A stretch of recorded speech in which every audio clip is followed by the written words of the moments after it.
The system had always been peaceful. It was home to Xylos, a planet of impossible beauty, where oceans glowed with soft colors and all construction was smooth, green, and organic. This world, the seat of the Xylosian hegemony, was a symbol of advanced, elegant civilization. Then the human ship arrived. It appeared with a quick, soundless jump, stabilizing itself far above Xylos's northern pole. The ship, the United Nations starship Defiant, was a stark, ugly shape against the bright blue and emerald green world below. It was blocky and thick, designed not for speed or beauty, but for survival. Its hull was a dull, dark gray, layered with heavy, functional armor. It looked less like a starship and more like a heavy, floating brick of steel. What made Admiral Zek and his command staff laugh the most were the weapons. Instead of the refined, pulsing energy emitters that marked Xylosian warships, the human vessel was covered in massive, rigid tubes.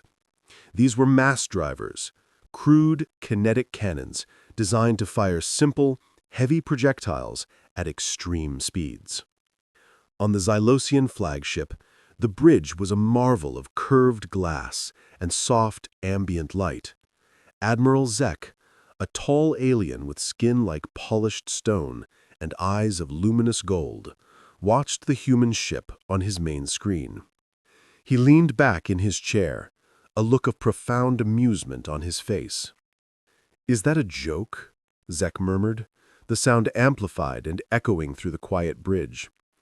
"It looks like something our ancestors abandoned 5 millennia ago. They still use solid slugs for war?"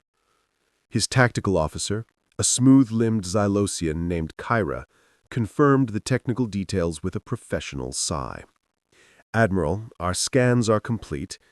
Its main armaments are indeed large-scale kinetic launchers. Primitive. Furthermore, its energy shield profile is minimal. It seems to rely almost entirely on physical, layered armor." Kyra made the word physical sound like an insult. Zek chuckled, a dry, dismissive sound that conveyed his supreme confidence. He ordered a general broadcast. "Open a channel to the captain of that salvage heap." A moment later, the screen shifted. The face of Captain Alex Stone appeared. He was a human in his late 30s, dressed in a simple, practical uniform. His expression was serious and focused, but quiet. He looked small compared to the vast space around him. "Put him on speaker," Alex said to Chloe, his voice low but firm. Then he looked directly into the camera. "Admiral Zek, this is Captain Alex Stone of the United Nations starship Defiant. We are not a threat, but we are asserting the established right of transit along the Aretian trade route. We are here to defend a human-claimed trade lane." Zek recoiled slightly on his bridge, genuinely offended by the human's calm authority. "Defend? With that brick? Your claim is irrelevant. Your technology is archaic. The only thing you are defending is your own ignorance. We have energy weapons that can cut your armor into scrap metal before you can even begin to load your silly, slow-moving bullets."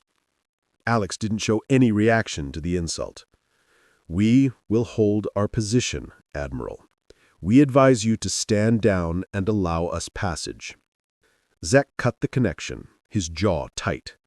His eyes went back to the primary view screen, where the dark, chunky shape of the Defiant hung still. "They talk of defending. They come here with a ship built like a barge and think they can challenge us, the masters of energy technology?" He turned to Kyra. "Prepare the fleet for a total containment maneuver. We will teach them a severe lesson about the meaning of technological superiority. Their reliance on crude, physical force shows a deep-seated lack of sophistication. It is a fatal weakness." Zek looked at the human ship one last time. It was ugly, unrefined, and clearly inferior. He felt a deep, complete contempt for it. He did not feel the slightest hint of fear. He saw only a relic, a weakness he was about to eliminate. He could not and would not imagine that this ugly, simple ship represented a power that understood the true, terrifying force of mass and velocity. Admiral Zek stood on his bridge, the soft, curved room suddenly feeling tight with anticipation. The human ship, the Defiant, still floated there, a defiant piece of dark metal against the beauty of Xylos. Zek's pride was hurt. The human captain, Alex Stone, had not backed down. That was an unforgivable insult to the hegemony. "They have refused our demand," Zek announced to his crew. "Their arrogance is based on ancient, failed military thinking. We will now show them why we abandoned kinetic warfare centuries ago. Kyra, target the Defiant's command core. Use a synchronized plasma pulse volley. Disable their systems. Do not destroy the hull. I want that technology intact for analysis." Kyra, the tactical officer, bowed slightly. "Understood, Admiral. Commencing fire sequence. The combined output of 3 cruisers and 5 frigates will be more than enough to overwhelm their minimal energy signature." A large timer appeared on the Xylosian main screen, counting down from 60 seconds. The Xylosian ships, graceful and shaped like polished shells, began to glow with intense internal power. They were beautiful and terrifying at the same time. Aboard the Defiant, Captain Alex Stone watched the timer on his own screen. The Xylosians did not believe in surprises. They were too proud to hide their attacks. "Chloe, report on the incoming energy profile," Alex ordered. Lieutenant Chloe Miller's hands moved quickly over her board. "Massive energy spike, Captain. It's a full-spectrum plasma pulse coordinated strike, designed to cut through shields and fry electronics." Alex nodded grimly. "They think we're still fighting the energy wars of the last century. Arm the kinetic dispersal fields. Charge the ablative hull layers. We won't use our own energy defenses, Chloe.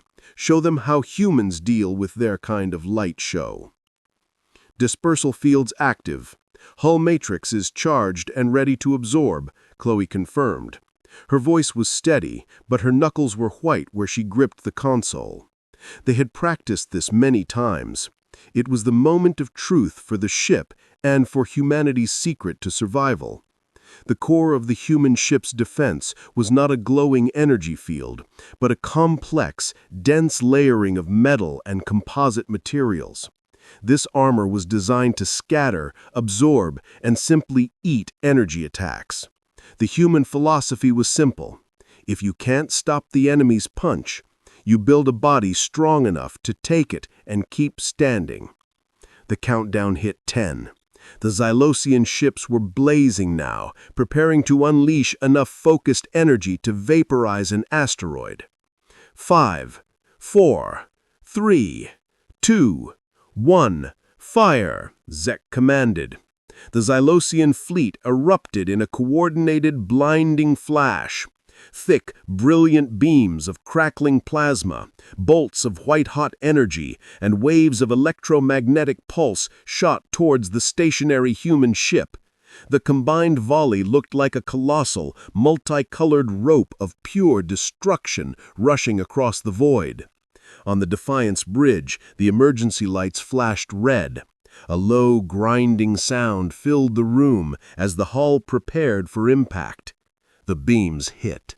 The effect was not what the Xylosians expected. There was no instant explosion, no glorious shield collapse. Instead, a wall of pure white-hot energy slammed into the Defiant's dark, heavy armor.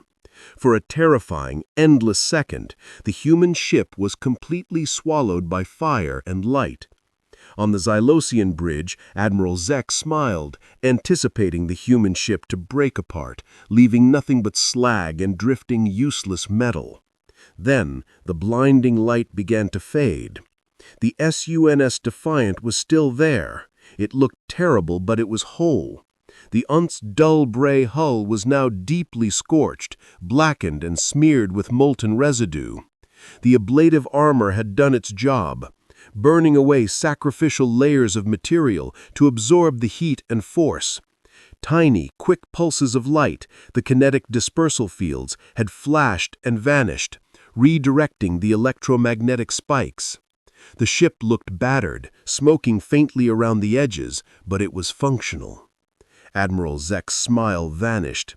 His golden eyes went wide with confusion. "Report," he barked, his voice sharp with disbelief.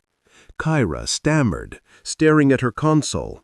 "Admiral, power to the human ship remains at 98%. Main systems are nominal. Hull integrity is 92%. Our plasma pulses did not breach the main armor. They were absorbed." Zek pushed himself up from his chair. "Absorbed? That is impossible. The power output was measured to penetrate 15 meters of solid high-density osmium. Their armor is primitive." "It appears, Admiral," Kyra reported, her voice laced with sudden cold dread, "that they did not invest in energy shielding because they did not need it. They invested everything in taking the hit. This is not ignorance. This is an entirely different approach to warfare." The human ship, ugly and still, simply endured the most powerful energy attack the Xylosian fleet could deliver. It was a massive, silent slap in the face of Xylosian pride. Alex Stone spoke again over the still open channel, his voice coming through with the same calm authority as before. "Admiral Zek, the United Nations Starship Defiant is still holding its position. You failed to disable us. Now we will offer you a final chance to stand down before we demonstrate our own technology." On the bridge of the Defiant, Captain Alex Stone watched the silent alien ships. They were stunned, but Alex knew they were also too proud to run away yet. They needed a shock so big that it would rewrite their whole idea of power. "They think we used up our energy protecting ourselves," Alex said, looking over at Lieutenant Chloe Miller. "They still only understand fire and light. They need to see rock and motion." Chloe looked at the tactical map. "Captain, they are gathering for a second attack run. They are discussing a focused meltdown strategy. They plan to use short-range beams to melt the armor, not just scorch it." "No time for more talking, then," Alex decided. "We need a demonstration. Not on their ships, not on their planet, but something so loud it shakes their understanding of the universe." He pointed to a small, airless moon on the tactical display. It was named Lysandra, a gas mining outpost, about the size of a large continent. "Target that moon. Ben needs to load the high-yield kinetic core. Give them the standard warning shot." Chloe quickly made the calculations. The trajectory was clean. "Loading kinetic core, Captain. Speaking to Chief Engineer Ben Carter now." Down in the massive, beating heart of the Defiant, the engine and weapons bay, Chief Engineer Ben Carter worked with focused intensity. Ben was a big man, calm and covered in a thin sheen of sweat. He and his team were loading a single, perfectly balanced cylinder of dense metal into the central mass driver. It wasn't a shell filled with explosives. It was just mass, designed to achieve an impossible velocity. "Target Lysandra, Ben." Chloe's voice came over the comms. Ben smiled thinly. "Perfect target, Lieutenant. A nice chunky rock. Let's show them the difference between a high-energy pulse and a piece of mountain moving at 90% the speed of light." The process of charging the kinetic cannon was slow and involved a deep, resonant hum that went through the whole ship. The Defiant was built to handle this stress, but the ship still groaned under the immense electromagnetic forces needed to launch the core. On the Excelosian flagship, Admiral Zek was busy giving new orders for the close-range attack when his science officer interrupted him with a panicked cry. "Admiral, the human ship is charging its main weapon. It is drawing an impossible amount of power, not for energy shields, but for its main primitive kinetic cannon." Zek looked at the visual feed. He could see the large, dull tube of the human mass driver glowing faintly red from the heat of the coils. "Let them fire their slug. We have already proven their projectiles are slow. We will simply evade." But as the Excelosian crew watched, the Defiant did not aim at any of their ships. It aimed past them, at the small, distant moon of Lysandra. A moment later, the human ship fired. There was no sudden flash of light, no crackling plasma or energy explosion. Instead, the main gun of the Defiant let out a low, deep thump that shook the internal cameras on the Excelosian fleet.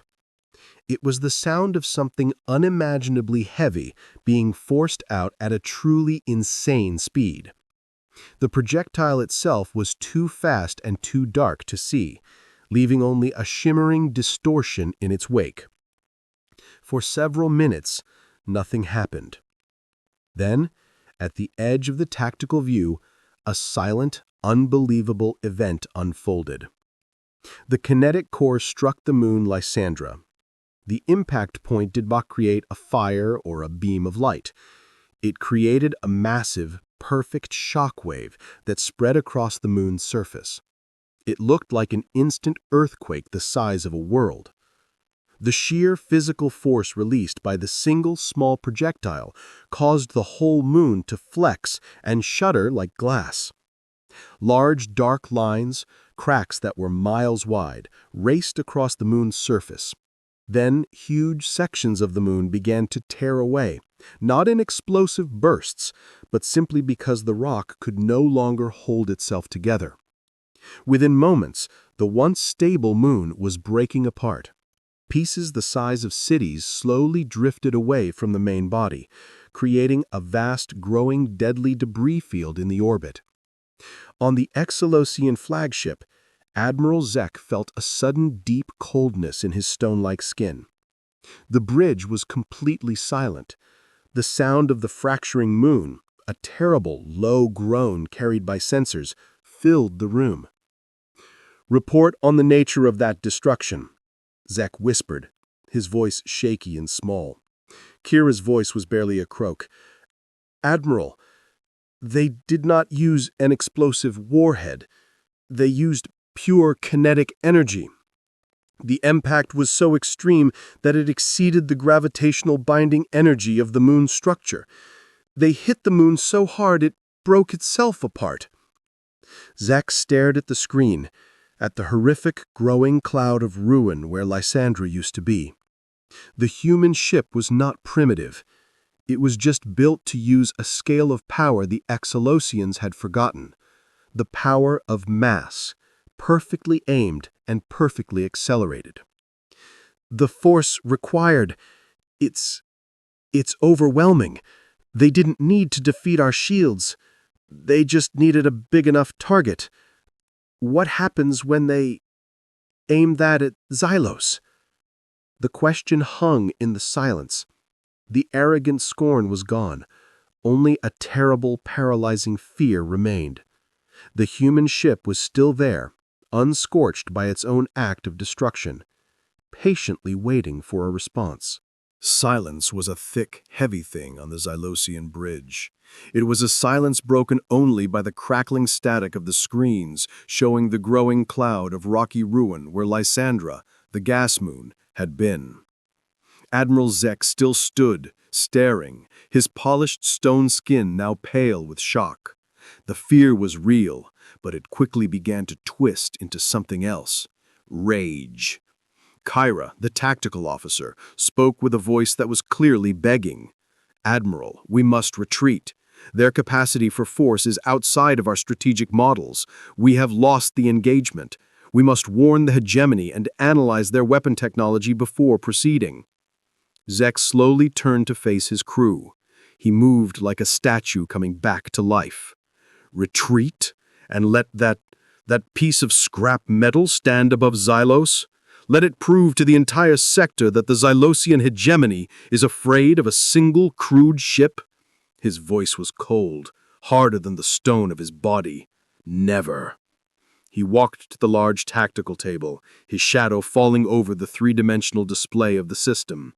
"Look at their weakness," he commanded, pointing at the defiant silhouette. "That shot took them 5 full minutes to charge. The weapon is slow. It is massive. It can only fire heavy objects at targets that do not move, like a moon." He tapped a point on the display where the Xylosian fleet was gathered. "We do not fight stationary planets or moons. We fight ships. We are fast. We are agile. We fight with light, and light does not take 5 minutes to charge." Zek's plan was born from panic and misplaced pride. He reasoned that the human ship had shown its full destructive hand. Its main weapon was slow. It was designed for long-range planetary-scale strikes, not a tight, desperate naval battle. The Defiant's only true defense, its heavy armor, was now also its weakness, making it too slow to maneuver. "This is our opportunity," Zek announced, his old arrogance returning, stronger and more dangerous than before. "Their armor is tough against plasma, but it is not infinite. We will use a concentrated swarm approach. All ships will close to minimum range. We will ignore their main slow cannon. We will engage at point-blank range, focusing all short-range melt beams onto the seams of their structure. We will shear their plates apart. We will not give them 5 seconds to charge that physics weapon again." Kyra stared at him, horrified. "But Admiral, what if they have smaller, faster kinetic weapons? What if they have a countermeasure for close range?" "They do not," Zek snapped, cutting her off. "Their technology is simple. They rely on size and velocity. We rely on speed and light. Close range favors our agility. This is a matter of honor, Kyra. Xylos demands that we eliminate this insult." Zek gave the final, fatal command. "Full power to engines. Execute swarm and melt maneuver. Move the entire fleet to point-blank engagement distance. For the glory of the hegemony, end them." The large Xylosian fleet, still visually beautiful and elegant, obeyed the command. Like a school of luminous fish, the cruisers and frigates broke formation and accelerated rapidly toward the dark, heavy shape of the Defiant. They flew low and fast, confident that their speed made them immune to the humans' moon-shattering weapon. Aboard the Defiant, Captain Alex Stone watched the Xylosian ships accelerate. "They're not running," observed Chloe Miller, her voice holding no surprise, only a calm, professional sadness. "Of course not," Alex confirmed. "They are too proud to admit they were wrong. They think we showed them our only trick. They think our main cannon is our only defense." He shook his head slightly. "They think we only brought a rifle, when we brought a full shotgun, too." He pressed a button on his console, opening a channel to engineering. "Ben, Admiral Zek is making his final mistake. He thinks he can outrun the bullet. Prepare the secondary system. Load every available shrapnel canister and high-explosive slug into the 20 smaller kinetic accelerators. We are fighting close quarters. We are giving them the old human greeting. Spray and pray." Ben Carter's voice was instantly calm and ready. "Secondary guns ready, Captain. The rapid-fire accelerators are fully charged. They are fast, stupid, and designed to cover every angle at this range. We'll give the Xylosians something to remember about primitive human warfare." Alex looked out at the incoming rush of graceful alien ships. "Let them close to 200 kilometers," he told Chloe. "Don't fire until they think they've won. We are not aiming for disablement anymore. We are aiming for total annihilation." The stage was set. The Xylosians, blinded by their own technological pride and focused on melting the hull, flew directly into the path of the human fleet's hidden rapid-fire defense. The final confrontation was only moments away. The Xylosian fleet closed the distance rapidly, a beautiful, deadly wave of shining metal moving in a coordinated attack. They sped past the critical range where their energy beams would be powerful enough to start melting the human ship's armor. Admiral Zek felt a surge of triumph. The humans were slow. They were beaten. "Target the Defiant's engine core," Zek shouted. "Fire all melt beams on my mark." On the Defiant, Captain Alex Stone watched the distance counter tick down. 300 kilometers, 250, 200. The time for talking, waiting, or warning was over. The Xylosians had chosen war and total destruction. "Distance 200 kilometers," Chloe Miller reported, her eyes fixed on the display. Alex took a deep breath. "Fire secondary systems. Full saturation fire. No holding back." The Defiant did not explode with light, but with sound. All 20 rapid-fire kinetic accelerators, guns that were still enormous but tiny compared to the main cannon, fired at once. There was a low, continuous roar like tearing metal. The Xylosian strategy was based on speed and energy shields. Their fast, elegant ships had thin hulls designed to deflect energy, not absorb physical impact. They were built like light fighters, not battleships. The human counterattack was not light. It was a dense, three-dimensional cloud of spinning, heavy shrapnel and small, fast slugs, moving at terrifying velocity.